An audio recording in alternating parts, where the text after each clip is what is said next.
Alright guys, today's a video that I didn't necessarily think that would ever happen. I am no longer going to be using StockX, and I think there's a lot of important points to talk about as to why. One of them, my account is currently suspended right now. Another one is fake Mars yards that have been purchased through StockX. And a third one is wrong sneakers that have been sent out when other ones are purchased, why I'm currently suspended, shoes that have been bought that I'm not getting my money back, and then I'm not getting the shoes. There's a lot going on, there's a lot of breakdown.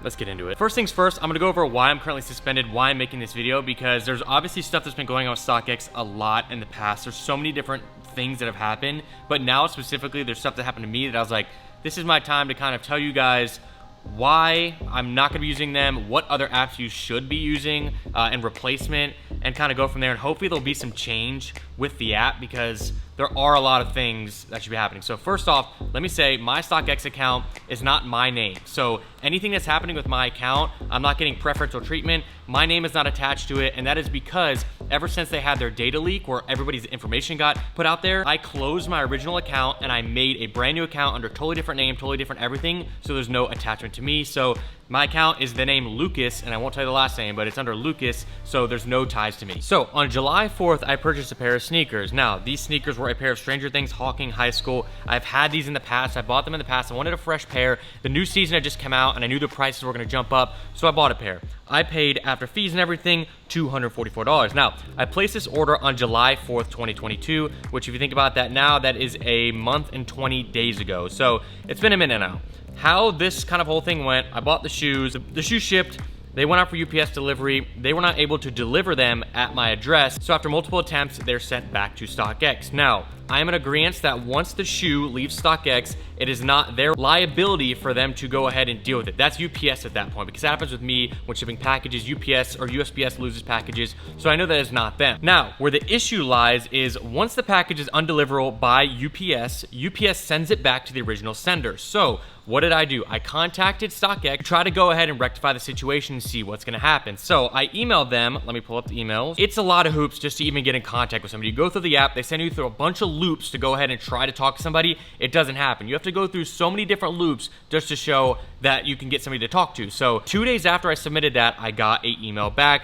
And they're following up in concern. They're basically saying, after first contacting them, I got an email from somebody from StockX, and there's a case created, and they asked for the email address to order number, description of the case, and they responded in 24 hours. So I went ahead and gave that to them, and then they responded. So I got in touch with UPS, and it's showing it's undeliverable. In case we encounter any problem, we'll refund you the full amount you paid. Please allow 1 to 2 business days to receive an update. So I figured now they're gonna get the shoe back, and then I'll get a refund, and then I guess they'll keep the shoe or whatever. So after that, I was like, okay, that makes sense. Even if they don't refund my shipping because of that issue, that's totally fine by me. I didn't get the shoe, which I was still gonna be sad because the shoe now is $50 to $100 more than what I paid, but it's better than nothing. So then I get an update again the next day. They contacted UPS, they tried to deliver the package, which we knew, and now they consider the package to be abandoned. And so after that, they said, as a way to help understand how our marketplace works, we'll be sharing an article, and then hope you could take a look. Though we cannot move forward with a claim procedure for Nike Blazer mid Stranger Things Hawking High, we do want to help. If you have any concerns with future listings, contact us and we'll assist you. So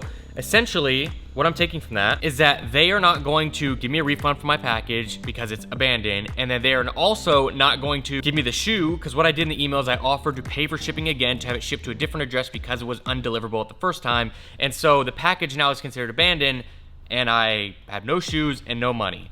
Now, all of this it's not about the shoe, not about the money, it's the principle at this point.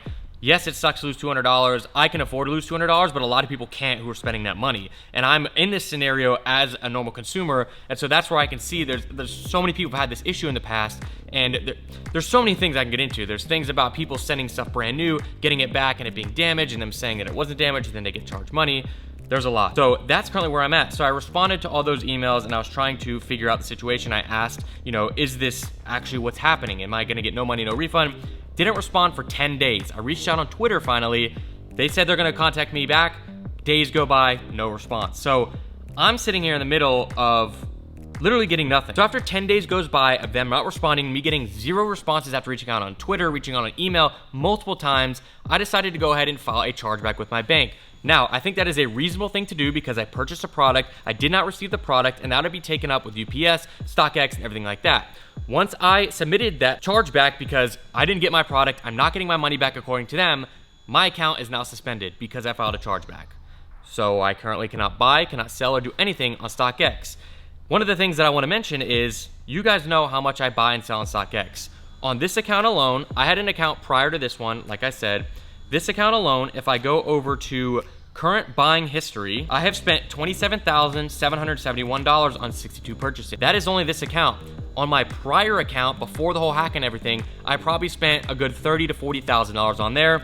And then there's also the selling side of things. Let's see how much I've sold. Selling history, I've sold almost $10,000 worth of stuff. So not a lot of selling on this account. On my last account, I sold a ton of Off-White, Jordan 1 Chicago's. There's a whole bunch of stuff. So there's probably accumulation of like $75,000 to $100,000 of sales, purchases, and everything like that. And I'm currently suspended and can't do anything on my account.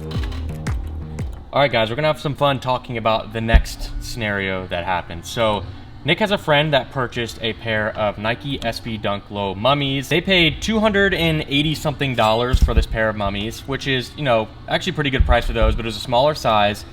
Upon receiving those mummies, they actually got a pair of Air Max 90s that are like a general release pair that probably go for about 90 bucks. So $280 paid roughly for a probably $90, $100 pair of shoes, maybe less, I'm not even sure. And have they got a solution now yet? Have they got their money back? Have they gotten the shoes? No, after the initial contact with StockX, they basically disappeared and are not saying anything about it. And that's been what? It's been like a month now? It's been at least 3 weeks. At least 3 weeks. No contact. That's an issue, guys. That's like with me. I'm getting no conversation with them. They were blatantly sent a wrong shoe, and I'm gonna have the photo up on the screen. The receipt says Nike SB Mummy. Everything about it says SB Mummy. The box that they received was a pair of Air Max 90s. It was an Air Max 90 box, not even a SB box, with Air Max 90s in it. I just don't know how that happens. It's frustrating, and again, that's just one of the scenarios, and I hope you enjoyed me ripping Road Atlanta. This is a sim setup. Shout out to Putting One Racing. We got this set up recently, and this is fun.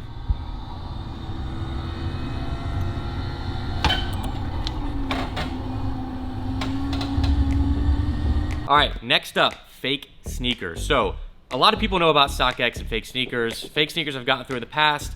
I understand that that's an aspect of this industry. Unfortunately, with these apps and places, nothing's ever gonna be 100% perfect. You try to be your best, but there has been more instances than not of fakes have gone through StockX. Obviously, Nike, I think, is suing StockX right now for fake pairs that have gone through. So there's a whole lot of that going on. I have a good friend, a local friend, Blake Yarbrough. He's another YouTuber. He made a full video on this. If you want the full exact details, I'm gonna give my summary of it. He purchased a pair of Mars Yards in a roughly 2017, I think, Nick? 17 or 18. 17 or 18 for about $1,500. Great price. These right now are probably like $5,000, $6,000 brand new.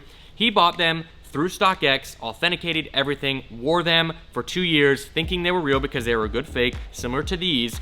And they turned out, he tried to sell them on GOAT, and GOAT said that they were fake sneakers. So he was very confused and couldn't figure it out. He took them to many different stores to authenticate them, get other people's opinions, and everybody said they were fake. Now, obviously, he's devastated. He paid $1,500 for them. Even though they're worth more now, he was gonna sell them, make a profit. After wearing them for 2 years, they're fake. So Blake is ultimately upset about it, and rightfully so, and he didn't know what to do.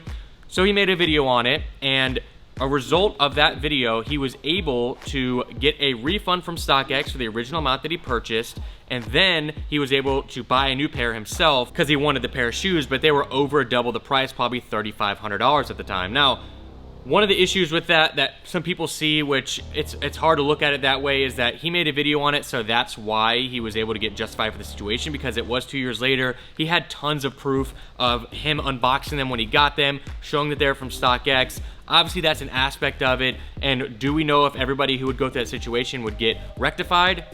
Maybe not, and that's one of the things. So he had a pair of fake Mars Yards. Luckily, he's resolved that now. It's his favorite pair of shoes, but again, check out his video in the link down below. Blake Yarbrough, he's a good friend of mine, and it sucks he went through that situation, but that video has got a ton of views, and that's him telling his truth on what happened with some shoes. So I mean, it sucks, and obviously fakes are really good, and the fact that he had to spend like double the money to get the pair that he originally bought back when they were a low price, It kind of sucks. All right, guys, hopefully this isn't annoying. We're gonna hit the ping pong ball while I talk about what are some of the good options for you guys to go ahead and use. This is probably gonna be annoying, but what are some good options for you guys to use of apps rather than StockX?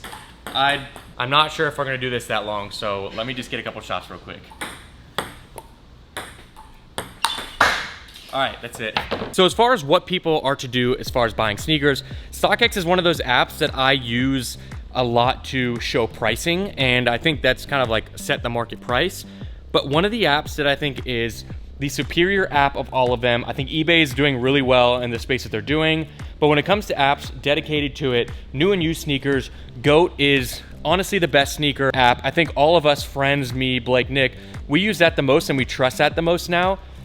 I do have some gripes for that app though, and I've had these for a while. So one thing I like about StockX is when you open up the app, you can see everything perfectly clean. You can see what's coming out. Like, I'll even open it now. You can see on the front page, recommended for you, some of the hottest shoes that are out, popular brands, all that. When you go over to the GOAT app, it's kind of a jumble mess. This design has been about the same since the start of the app. When I come on here, I see like a shoe that's coming out, a GOAT exclusive.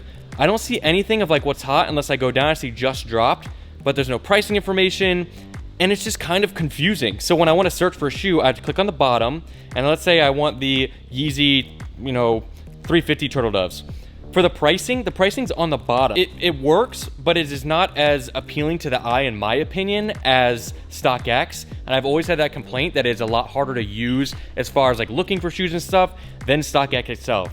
I don't know. That's my thoughts. Nick, do you have any thoughts on it? For me, the aspect of being able to buy used shoes off GOAT and be able to look through the photos is just a game changer. I know it's always like preference to buy dead stock shoes, I would say, but also like the used shoes aspect is definitely a plus. I get what Harry is saying about the layout of the app, but at the same time, when you go on there and you look through shoes, it's so much more of a trusted app. And again, going back to what he said with Blake, we actually met the authenticator at GOAT that authenticated Blake's Mars yards. I would be willing to say right now, like from my own from my own point of view, I really trust GOAT's authenticators over StockX, and that's pretty much where it ends up at. As I wrap up this video, I obviously have purchased a lot of stuff from StockX. I've used them in the past, I've trusted them in the past, and I actually even worked with them back in the day. When the app was starting, they paid me to promote the app, and the app was great in its infancy. The app has exploded so much, and I don't know if that's an aspect of all of this going on, but these are my personal experiences. This isn't me coming after the app, trying to cancel the app. These are my personal experiences that I have had and my friends around me have had that I can say for a fact have happened. Now, if there's other things that are happening, I can't guarantee and say that those are all fact, but I can share my opinion to you guys because I think it is important for me to share that, because I can't just act like this app is all perfect when I'm having issues myself. And there may be a day in the future where I make another video where I'm using every sneaker app and I put StockX on there to compare and see if anything has changed. But when it comes to personal purchasing of sneakers, I think I'm going to just go elsewhere, use eBay, use GOAT, use some of the other apps that I mentioned before. I think StockX is doing a good job over time of building as being the biggest app, but at this point, I think it's not gonna be for me to use anymore for buying personal sneakers, and that's just me. And if you guys want to still use it, that's fine, but I know there's a lot of people in the community who also have issues and have lost a lot of money. There's issues in general. So let me know what you guys think in the comments down below. Again, I'm not trying to cancel StockX or anything. This is my opinions, and this is what I think is true to be of this app. And it's unfortunate, but that's just how it is. So if you guys enjoyed this video, leave a like down below. Let me know some of the other apps, if there's any that I didn't mention that you guys use. And I'll see you guys next time. This is Harrison, signing out.